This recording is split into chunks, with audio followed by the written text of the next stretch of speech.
Poultry పరిశ్రమకు వేసవి దెబ్బ తగిలింది.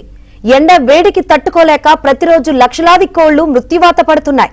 ఏపీలోని ఉమ్మడి పశ్చిమ గోదావరి జిల్లాలో 2 రోజులుగా సుమారు 10 లక్షల కోళ్లు మృత్యువాత పడినట్లు పౌల్ట్రీ రైతులు చెబుతున్నారు. అధిక ఉష్ణోగ్రతలు, ఉక్కపోత కారణంగా భారీ సంఖ్యలో కోళ్లు చనిపోతున్నాయని ఆందోళన వ్యక్తం చేస్తున్నారు.